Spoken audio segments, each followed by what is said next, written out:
Hello students, welcome back to our YouTube channel Indian students. तो हम लोग अनुपात और समानुपात रेशियो और प्रोपोर्शन पढ़ रहे हैं। ये जो है पार्ट थर्ड है। यूपी टेट सी टेट हो, यूपीएसआई एसएससी और गेट एंट्रेंस एग्जाम जो मेनली दे रहे हैं बीए और बीकॉम वाले, वो सारे जो है मैथ्स जो है आपके सिलेबस में है, जिसमें अनुपात और समानुपात के प्रश्न भी आते हैं। तो इस पे जो है 2 वीडियो बनाई जा चुकी है, ये तीसरी जो है वीडियो है। इसमें हम लोग आगे के कुछ और टाइप के प्रश्न देखेंगे जो परीक्षाओं के लिए उपयोगी होते हैं। तो इसमें पहला प्रश्न है आपके लिए, कुल राशि को पुरुषों और महिलाओं में क्रमशः जो है 6:5 के अनुपात में बांटा जाता है। मान लीजिए कोई राशि है, उसमें जो है पुरुष और महिला है। पुरुष और महिलाओं में ये जो है 6 और 5 के अनुपात में बांटा जाता है। कोई राशि पुरुष और महिलाओं में 6 और 5 के अनुपात में बांटा जाता है, जबकि उनकी आय का अनुपात 2 और 3 है। जबकि उनकी आय का अनुपात 2 और 3 है। पुरुष और महिलाओं की संख्या आपको बतानी है, संख्याओं का अनुपात, संख्या का अनुपात समझ आया। कोई जो है राशि है वो पुरुष और महिलाओं में 6 और 5 के अनुपात में बांटी जाती है। उनकी आय का अनुपात जो है 2 और 3 है, यानी प्रत्येक पुरुष और प्रत्येक महिला की आय का अनुपात 2 और 3 है। तो आपको बताना है कि इनकी पुरुष और महिलाओं की संख्या का अनुपात क्या होगा। देखिए, टोटल इनकम या टोटल राशि आप कह सकते हैं, ये पुरुष और महिलाओं का, पुरुष बटे महिला, ये हो जाएगी 6 और 5, ठीक है। और प्रत्येक की इनकम, प्रत्येक की इनकम यानी पुरुष महिला, ये हो जाएगी 2 और 3।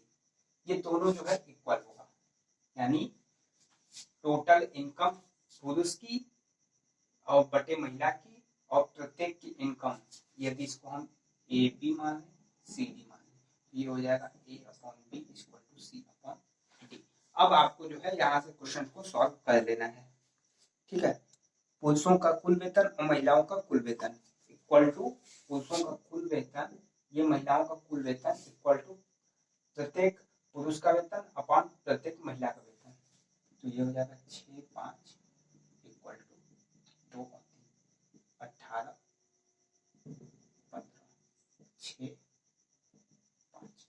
कौन सा आंसर हो जाएगा? 6 और 5।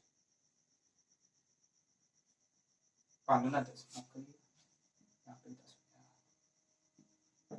6,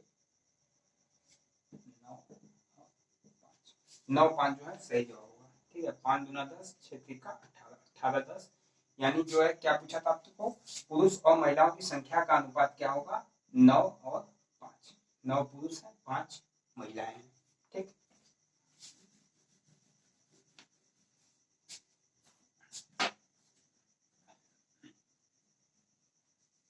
अगला प्रश्न है, अगर कर्मचारियों की संख्या को 3 और 2 के अनुपात में घटाया जाए, कर्मचारियों की संख्या को 3 और 2 के अनुपात में घटाया जाए, ये संख्या है, ये मान लीजिए प्रारंभिक है, ये अंतिम। कर्मचारियों की संख्या को 3 और 2 के अनुपात में घटाया जाए और उनके वेतन को 4, 5 के अनुपात में बढ़ा दिया जाए, यानी जो वेतन है वो 4 और 5 के अनुपात में बढ़ा दिया जाए, तो कंपनी को 12,000 रुपए की बचत होती है। बचत कितनी की होती है? 12,000 रुपए की होती है।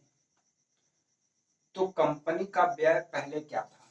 कंपनी का पहले जो व्यय था, यानी जो खर्च था, वो क्या था पहले? क्वेश्चन क्या है, कर्मचारियों की संख्या जो है 3 और 2 के अनुपात में घटा दी जाती है और वेतन को 4 और 5 के अनुपात में बढ़ा दिया जाता है, तो कंपनी को 12,000 रुपए की बचत होती है। कंपनी का व्यय जो है पहले क्या था, ठीक। यानी देखिए, ये प्रारंभिक, ये अंतिम, यानी सबसे पहले कंपनी में मान लीजिए 3 कर्मचारी थे, फिर घटा के उसको 2 कर दिया गया, लेकिन उनका वेतन जो पहले उन्हें 4 रुपए मिलता था, अब उन्हें जो है 5 रुपए मिलने लगा। उसके बाद भी कंपनी को कर्मचारी क्योंकि घटाए हैं, तो बचत जो है 12,000 की होती है। तो आपको बताना है व्यय यानी खर्च जो है पहले क्या था, इस 3 की वैल्यू आपको बतानी है। देखिए,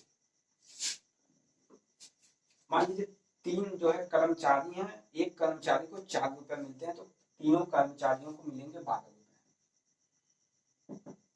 यानी पहले जो खर्च होता था वो 12 रुपए का था, कंपनी का जो खर्च होता था, कंपनी जो देती थी कर्मचारियों को वेतन स्वरूप, वो 12 रुपए था।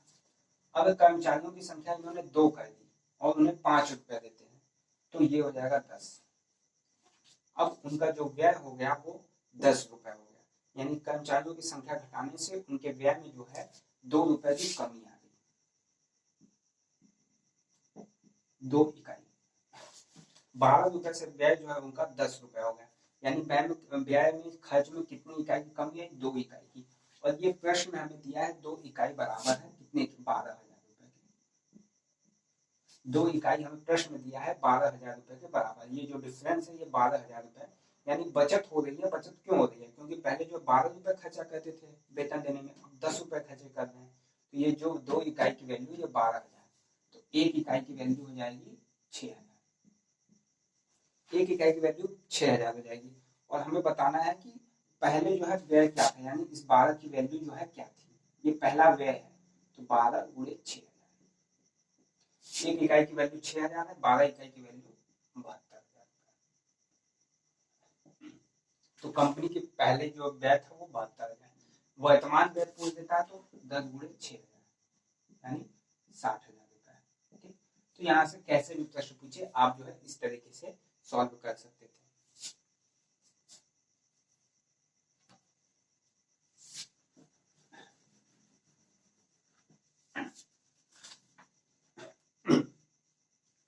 अब एक बहुत ही अच्छा प्रश्न है। एबीसी की आय का अनुपात क्रमशः 3-7-4 है। ए बी सी आय, यानी इनकम इनकी जो है ये अनुपात 3-7-4 है। और व्यय का अनुपात यानी जो खर्च है, व्यय का अनुपात 4-3-5 है। यदि ए अपनी आय में से, ए की आय दिया है 2400 में से रुपए 300 की बचत करता है, बचत जो है 300 की। सी की बचत,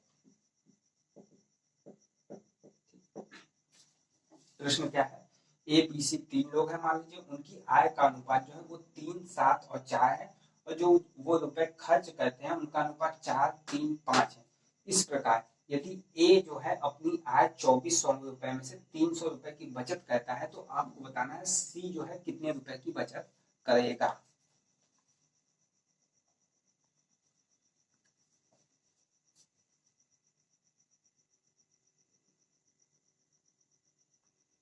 अब देखिए, ए की आय हमें 2400 रुपए दिया है, इसको मान लीजिए ए बी सी की 3x 7x 4x, ठीक है। तो हमें आय जो है ए की आय दे दिया है 2400 रुपए, यानी 3x बराबर 2400 रुपए आपको दे दिया है।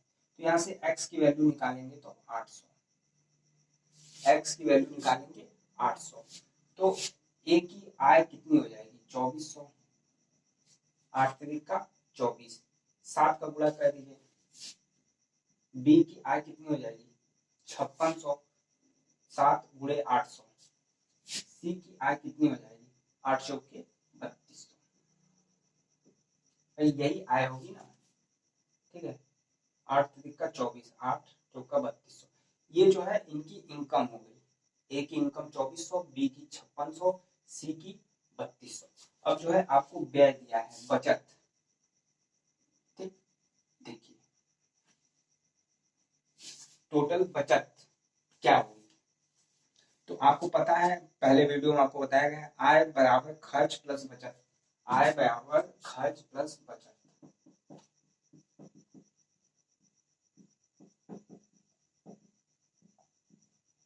आय बराबर खर्च प्लस बचत, इस कॉन्सेप्ट में यदि आप खर्च यानी व्यय निकालेंगे, व्यय क्या हो जाएगा, आय माइनस बचत, ठीक, आय माइनस बचत। अब इसको y मान लीजिए, तो हमें ए का जो है व्यय 4y दिया है, ये व्यय 4y, ए का हम लोग निकाल रहे हैं 4y, ए का जो है 4y दिया है, ए की आय कितनी है 2400, ए की बचत कितनी है 300,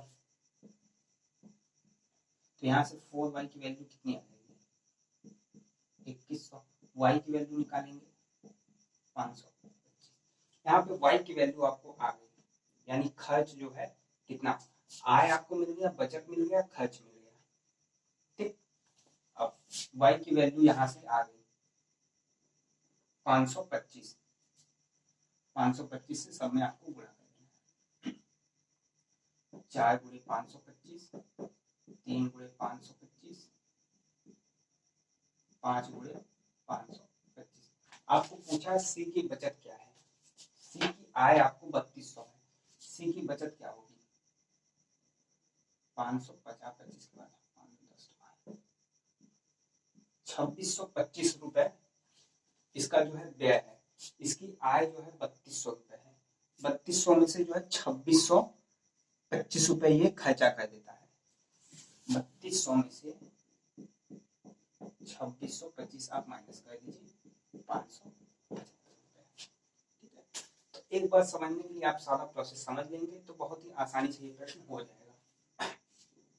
आपको आय का अनुपात दे दिया, व्यय का अनुपात दे दिया, आपको आय दे दिया, यानी 3x की वैल्यू 24 के बराबर 2400 के बराबर हो जाएगी, यहाँ से x की वैल्यू आपको निकालनी है, x की वैल्यू जो भी है इन सब में जो है रख के इन सब का आय आपको पैसे में निकाल लेना है, फिर आपको बचत भी दिया है 300, यहाँ से आपको जो है व्यय निकाल लेना है, ठीक है, यहाँ से आपको व्यय निकाल लेना है, फिर उसके बाद आपको आय माइनस व्यय वाले फॉर्मूले से जो है निकाल लेना है कितना उसकी जो है बचत, सी की बचत कितनी हो रही है।